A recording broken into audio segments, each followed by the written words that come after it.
Baik, Assalamualaikum warahmatullahi wabarakatuh. Perkenalkan, nama saya Zahra Fitri Andiani dari mahasiswa Sistem Informasi Universitas Jambi. Dalam video kali ini, saya akan menjelaskan tata cara alias demo project untuk project skripsi saya. Dalam project skripsi saya membuat website untuk klinik Pratama Dr. Yanti. Di dalam website ini kami membuat layanan untuk konsultasi online dan janji temu. Baik, sebelumnya saya share screen.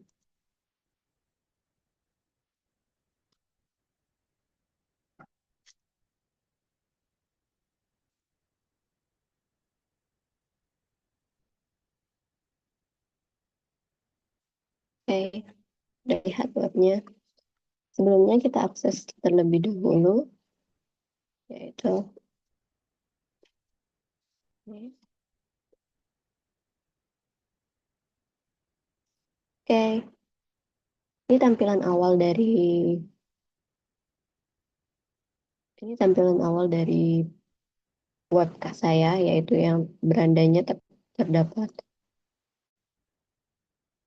Ini yang terdapat beranda, layanan, terdapat bunyi berobat dan cek dokter.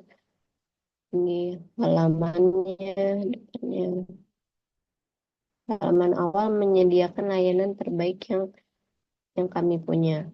Ini tentang kliniknya, ini daftar-daftar dokter, dan ini merupakan ulasan-ulasan yang diberikan oleh pasien sebelumnya. Ini tentang kami. Tentang kami berisi tentang klinik, riwayat klinik, dan visi misi klinik. Visi misi klinik Dr. Yanti yaitu menjadi klinik pilihan utama masyarakat dengan pelayanan kesehatan yang profesional, ramah, dan berorientasi pada pasien. Misi dari klinik ini sendiri yaitu memberikan layanan kesehatan prima dengan pemanfaatan teknologi medis, mengutamakan kepercayaan dan kepuasan pasien, bekerja secara profesional, inovatif, dan berdedikasi. Misinya juga memberikan pelayanan kesehatan yang berkualitas dan menyediakan layanan kesehatan yang terjangkau. Itu moto yang dimiliki klinik Dr. Yanti, yaitu murah, nyaman, dan sehat. Dengan mencakup 5 nilai, yaitu santun, empati, handal, adil, dan teladan. Dalam video kali ini, saya akan mendemonstrasikan untuk role admin. Oke, login. Yang pertama kita login dulu. Admin, ini udah masuk. Oke, di halaman dashboard admin sendiri menampilkan data-data penting yang ada di admin, yaitu terdiri dari total nakes, janji berobat, dan informasi obat. Di halaman dashboard juga menampilkan statistik janji berobat yang telah selesai dilakukan selama 12 bulan terakhir. Dan di samping statistik janji berobat juga menampilkan janji berobat terbaru yang diinput oleh pasien. Lalu, di sini juga menampilkan tenaga kesehatan yang ada di klinik Pratama Dr. Yanti. Dan ini pun log aktivitas yang tercatat di dalam sistem.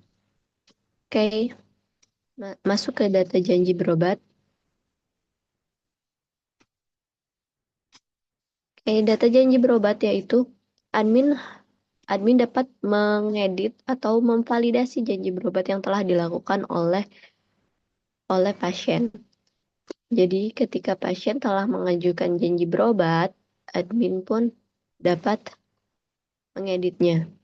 Mengubah statusnya, ini kan statusnya masih menunggu, maka admin akan mengubahnya menjadi disetujui. Ini. Lalu,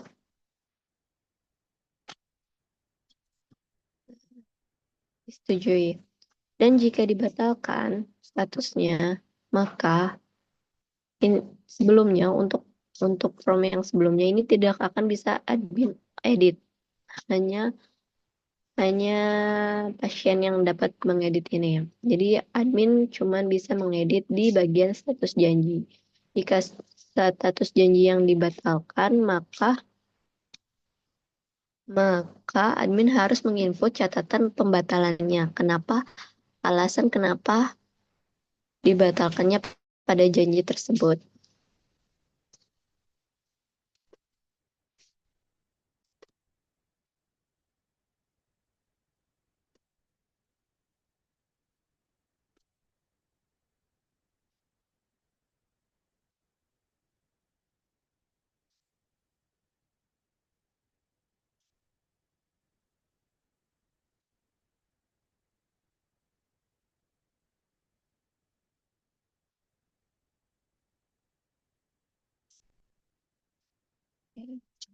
Oke, simpan.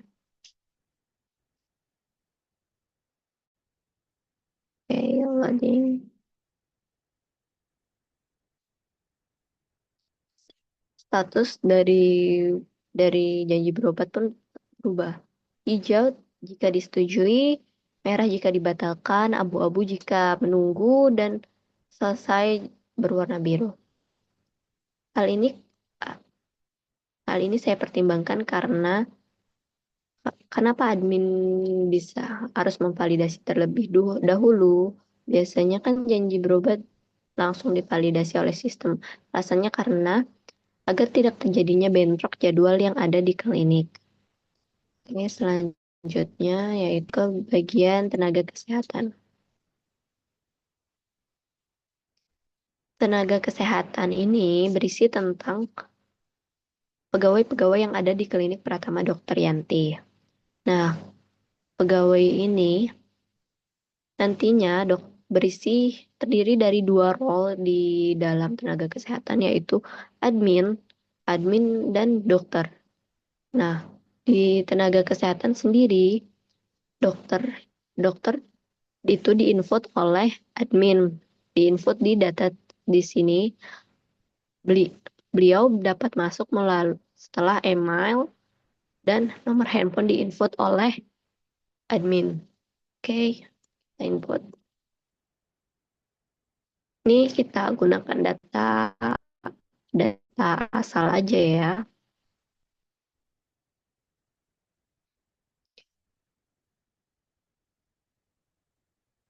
Ini kita gunakan data asal aja. Sebentar. Sepertinya saya ada dokter. Bentar ya.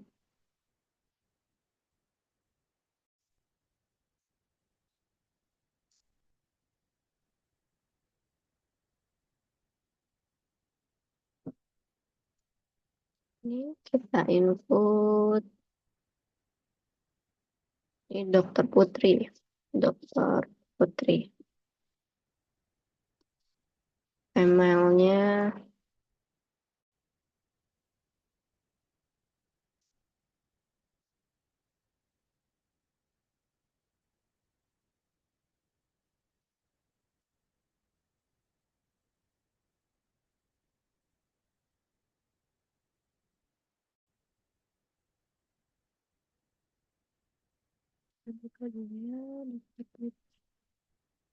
ini kita input nilainya, emailnya, nomor handphonenya kita isi asal 2456, surat STR, role-nya kita buat dokter.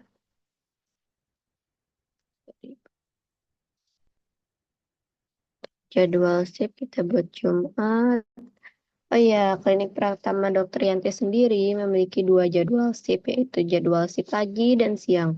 Pagi itu mulai dari jam 8 sampai jam 2 siang, sedangkan shift siang itu mulai dari jam 2 siang sampai jam 9 malam. Oke. Nah, nantinya setelah disimpan, nantinya dokter dapat masuk menggunakan email sebagai username dan nomor handphone sebagai sandinya. Oke. Ini juga kita dapat melakukan pencarian nama dokter menggunakan Pencarian berdasarkan nama dokter seperti ini. Lalu dokter Bella. Ya, oke. Dan role-nya juga kita bisa filter. Kita juga bisa melakukan filterisasi berdasarkan role-nya. Oke. Oke. Lalu untuk edit, karena kan jadwal dokter itu berubah-ubah. Jadi ini bisa dilakukan edit. Misal kita ganti menjadi shift siang ya.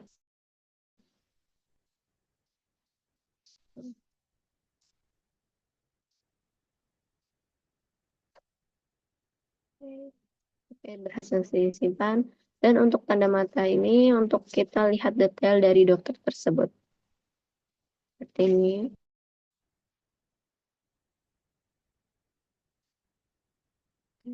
Pengalaman 6 tahun, jadwal shift. Pengalaman ini dihitung dari kapan beliau menjadi dokter. Oke, terus. Nah, ini untuk data obat. Kita ke halaman selanjutnya. Itu data obat. Data obat ini berisi tentang data-data informasi obat yang harus diinput oleh admin. Obat ini akan tampil di halaman beranda awal homepage yang akan dilihat oleh pasien dan di dashboard pasien. Data obat ini bersifat sebagai edukasi kepada masyarakat tentang bagaimana informasi dan tata cara penggunaan obat. Oke, kita tambahkan. Pilih.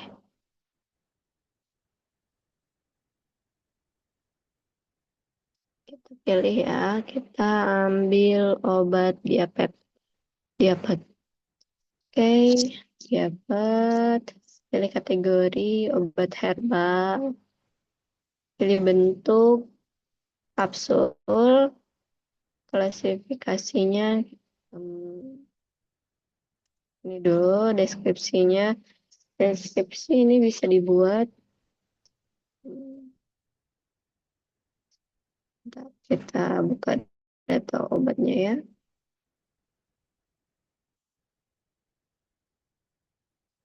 Oke. Kita buka data obat. Oke. Ambil deskripsi.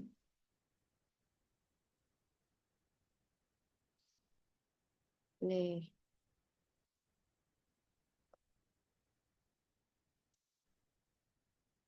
Untuk tata cara kita kasih save aja dulu. Simpan. Berhasil disimpan. Dan data akan ditampilkan di halaman homepage awal tadi. Oke, setelah itu untuk dashboard selanjutnya yaitu data pengguna berisi tentang data-data pengguna yang menggunakan website pasien. Di sini di data pasien ini sendiri terdiri dari dua tipe pasien, yaitu tipe status pasien yaitu reguler dan berlangganan. Nanti jika dia statusnya berlangganan, maka di sininya akan terdapat periode berlangganan tersebut dari tanggal berapa sampai tanggal berapa. Karena berlangganan karena layanan klinik ini menyediakan layanan konsultasi yang pertama yaitu yang gratis dan berbayar. Yang gratis yaitu ketika pasien menggunakan batas 3 kali selama pemakaian. Jika dokter melakukan chat, status chat, maka token gratis pasien yang dimiliki akan berkurang 1 menjadi 2. Sampai token gratis pasien habis, maka pasien harus mengupgrade akunnya menjadi premium. Oke. Sekian dari penjelasan saya tentang proyek skripsi saya. Mohon kurangnya untuk tampilan admin, mohon kurangnya saya minta maaf. Sekian, terima kasih.